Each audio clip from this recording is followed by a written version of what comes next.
നല്ല പുതുമയുള്ള മീൻ കൂട്ടണമെന്ന് ആഗ്രഹിക്കുന്നവരാണല്ലോ നമ്മളെല്ലാവരും. എന്നാലും നമ്മുടെ ആഗ്രഹത്തിനനുസരിച്ച് മീൻ കിട്ടാനില്ല.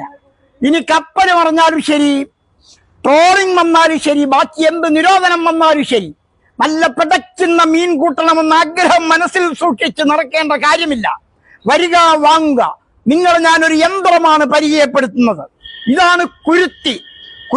കുരുത്തി എന്ന ഓമന പേരിൽ അറിയപ്പെടുന്ന ഏതാനും മുളങ്കമ്പുകളും കുറച്ച് വള്ളികളും ഒക്കെ കൂടി കൂട്ടിക്കട്ടി ഉണ്ടാക്കിയിട്ടുള്ള ഈ യന്ത്ര സഹായത്താൽ നിർമ്മിക്കുന്നതല്ല.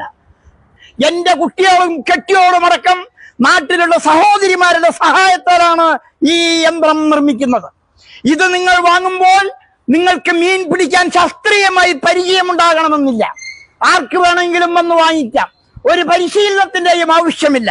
വെള്ളമൊഴുകിപ്പോകുന്ന വഴിയരികിൽ നിങ്ങൾ ഈ കുരുത്തി വെക്കുന്നതോടെ മീനും കുട്ടികളുമായി അതിജീവനത്തിന് മുന്നോട്ട് വരുന്ന മീനുകൾ മരാലായാലും ശരി, കടുവായാലും ശരി, മുഴുവായാലും ശരി, ഇതിൻ്റെ ഉള്ളിൽ കയറിക്കൂടുന്നു. യാതൊരു ബുദ്ധിമുട്ടുമില്ലാതെ നിങ്ങൾക്ക് മീനിനെടുത്ത് വീട്ടിലെ കെട്ടിയോൾ കേൾപ്പിക്കാനേ ഉള്ളൂ.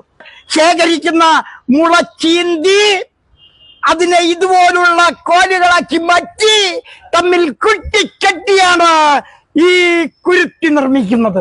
ആരും മടിച്ചു നിൽക്കണ്ട, സംശയിച്ചു നിൽക്കണ്ട. ആരും മറ്റൊരാളോടും ഉപദേശമാരായാനുള്ള സമയം മെനക്കെടുത്തണ്ട. സംശയിക്കാതെ ധൈര്യത്തോടെ കയറി വരാം, ഒരു കുരുത്തി വാങ്ങാം. കുരുത്തി വാങ്ങുന്നതിന് നിങ്ങൾ മുടക്കേണ്ടത്, കടകളിൽ പോയാൽ 1000ഉം 1500ഉം കൊടുക്കേണ്ട കുരുത്തിക്ക് ഞാനിവിടെ വെറും 500 രൂപ മാത്രമാണ് ഈടാക്കുന്നത്. കത്തി കൊണ്ടോ കുപ്പിച്ചില്ല് കൊണ്ടോ മൂർച്ചയുള്ള മറ്റേതെങ്കിലും ആയുധങ്ങൾ കൊണ്ടോ ചുരണ്ടിയും വരണ്ടിയും മുടങ്കമ്പുകളെ മിനുസമുള്ളതാക്കി മീനുകൾക്കൊരു കേടും പറ്റാതെ ഉണ്ടാക്കിയതാണ്. 500 രൂപ. സാധനം കൊണ്ടോ മറ്റേ അതവിടെ വെക്കൂ. അതെന്താ? ഇപ്പൊ ബുക്ക് ചെയ്യുക. അടുത്ത ആഴ്ച ഇതേ സമയം ഇവിടെ വന്നാൽ നിങ്ങൾക്ക് ഈ കുരുത്തി കൊണ്ടുപോകാവുന്നു. 500 പൂർണ്ണമായും വേണ്ട. നിങ്ങൾ അഡ്വാൻസ് ആയിട്ട് ഒരു 200 250 തന്നാൽ മതി, അല്ലെങ്കിൽ 400 തന്നാൽ മതി. നിസ്സാരമായ 400. എത്ര? 400. ഓക്കെ. നിങ്ങളുടെ പേരും നമ്പറും എഴുതി. അടുത്ത ആഴ്ച ഇവിടെ തന്നെ വന്നാ പോരെ? ഓ, ഇതേ സ്ഥലത്ത്. ഇത് തന്നു കഴിഞ്ഞാൽ ഞങ്ങള് ഇവിടെ വരുന്നുണ്ട് ഉറപ്പ്. പ്ലീസ്, സംശയമുണ്ടെങ്കിൽ നിങ്ങൾ വാങ്ങരുത്. ജീവിതത്തിൽ സ്വന്തം ഭാര്യയെ വരെ സംശയിക്കുന്നവരാണ് നാട്ടുകാർ. അവരെ ഞാൻ കുറ്റപ്പെടുത്തുന്നില്ല. അങ്ങനെ സംശയം സ്വാഭാവികമായിട്ടും തോന്നാം. പക്ഷെ ഇത് സംശയിക്കണ്ട, നിങ്ങൾക്ക് കൊണ്ടുപോകാം. വേണമെങ്കിൽ മാത്രം വാങ്ങിയാൽ മതി, അല്ലെങ്കിൽ വേണ്ട. ആവശ്യമുള്ളവർ വാങ്ങട്ടെ മാസ്റ്റർ. നിങ്ങൾ ദേശം വിട്ടേക്കോ. നിങ്ങൾ എനിക്ക് വിശ്വാസമാണ്. പക്ഷെ എല്ലാവരും പറ്റിക്കൽ നടക്കുന്നുണ്ട്. അതുകൊണ്ടാണ് ഇപ്പൊ പറയാൻ കാരണം. എല്ലായിടത്തും പറ്റിക്കലുണ്ടാവും. നിങ്ങൾക്ക് എന്താ ജോലി? ഞായറാഴ്ച കുറെ പണികളൊക്കെ ഉള്ളതാണ്. ഞായറാഴ്ച കാലത്ത് 10 മണിക്ക് ഞാനിവിടെ ഉണ്ടാവും. 500 വേണ്ട, 200 മതി. 200 മതിയോ? ഞാൻ ഈ പൊതുവെ കമ്പ്യൂട്ടറിനൊക്കെ ഇരിക്കുന്ന ആളാണ്. കൈ നനയാതെ മീൻ പിടിക്കാൻ പറ്റിയ മെഷീനാണിത്. ഇതിലെല്ലാം കുടുങ്ങും. മീൻ കുടുങ്ങും, വേണമെങ്കിൽ നിങ്ങൾ വരെ കുടുങ്ങും. 500 റുപ്യ ഇതിന്റെ വില. 200 റുപ്യ തന്നാൽ മതി അഡ്വാൻസ്. അല്ല, കുഴപ്പമില്ല. 500 പിടിച്ചോളി. കാരണം പിന്നെ തരണ്ടല്ലോ. ഇതാണ് മനുഷ്യന്റെ വിശ്വാസം. ഇങ്ങനെ വിശ്വസിക്കണം മനുഷ്യന്മാര്. അപ്പൊ ഒരിക്കലും ഒരാൾ സംശയത്തോടു കൂടി കാണരുത്. നിഷ്കളങ്കമായ മനസ്സോടെ, നിസ്സംഗമായ മനസ്സോടെ മനുഷ്യനെ കാണുക. അഡ്വാൻസ് ഒന്നും തരുന്നില്ല. ഞാൻ അടുത്ത ആഴ്ച ഫുള്ളായിട്ട് പൈസ പിന്നെ അതിന്റെ അടുത്ത ആഴ്ച സാധനം കൊണ്ടുപോകാം. വിട്ടോളി. അഡ്വാൻസ് തന്നവരാരും മറഞ്ഞു നിൽക്കരുത്.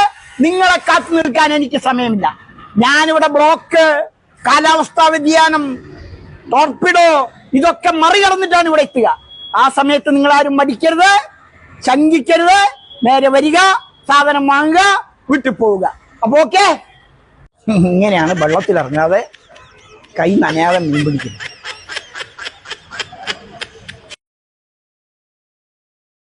എന്നാലേ വരി, നമുക്കാണ്ട് പോയി നോക്കുക. ആയിക്കോട്ടെ.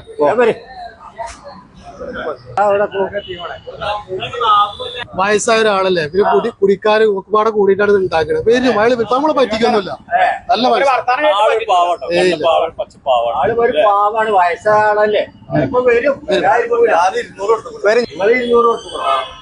ഞാൻ 500 കൊടുത്തുക്കണു. ഞാൻ അവിടെ തോട് വരെ കണ്ടുവച്ചിട്ടാ പോന്നിക്കണേ കൃത്തി വെക്കാളെ. 12 മണിയായി. രാവിലെ 9 മണിയായി. 12 മണിയായി. സംഭവം നമ്മൾ 500 പോയോ? 1 മണിയാകാനാ പോണേ. 1 മണിയായി. 10 മണിക്ക് വരാന്ന് പറഞ്ഞാൽ ഞാൻ 9 മണിക്ക് വന്നാണ്. അല്ല എല്ലാരും ഉണ്ടല്ലോ, എന്താ വട്ടമേശ സമ്മേളനം? ഒന്നും പറയണ്ട, ഒരാള് വരാന്ന് പറഞ്ഞിട്ട് ആളെ വെയിറ്റ് ചെയ്ത് നിൽക്കുക ഞങ്ങള്. 10 മണിക്ക് വരാന്ന് പറഞ്ഞ മണി 1 കഴിഞ്ഞു, അതുവരെ കാണാനില്ല. ഒന്നുമില്ലക്ക, ഞങ്ങളൊരാളിരുന്ന് ഒരു സാധനം വാങ്ങാൻ വേണ്ടി അഡ്വാൻസ് കൊടുത്തു. അയാള് കഴിഞ്ഞ ആഴ്ച അഡ്വാൻസ് വാങ്ങിയത് ഈ ആഴ്ച കൊണ്ടുവരാന്ന് പറഞ്ഞു. അയാളെ വെച്ച് നിൽക്കും. അതൊക്കെ ഞാൻ അഡ്വാൻസും കൊടുത്തിട്ടില്ല. എനിക്ക് ആ സാധനം വേണം, അതിനെപ്പോ വന്നിട്ടുണ്ട്. എനിക്കാണെങ്കിൽ ഇപ്പൊ ഒരു കല്യാണം ഉണ്ട്, വീട്ടിലാണെന്ന് വിളിച്ചോണ്ടിരിക്ക. ഇപ്പൊ അയാള് വരാതെ എനിക്ക് പോകാനും പറ്റൂല.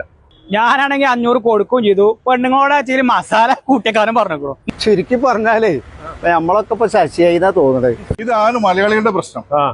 മുച്ചിട്ട് ആനമയിൽ ഒട്ടകം മുതൽ ആട് തേക്ക് മാഞ്ചിയം, ജ്വല്ലറി ഷെയർ തട്ടിപ്പ്, പണമിരട്ടിപ്പ് ഇൻവെസ്റ്റ്മെന്റ് തുടങ്ങി ന്യൂജൻ മണി ചെയിൻ തട്ടിപ്പിൽ വരെ ചെന്ന് തലവെച്ചു കൊടുക്കുന്നവരാണ് നമ്മൾ മല്ലൂസ് എന്നറിയപ്പെടുന്ന മലയാളികൾ.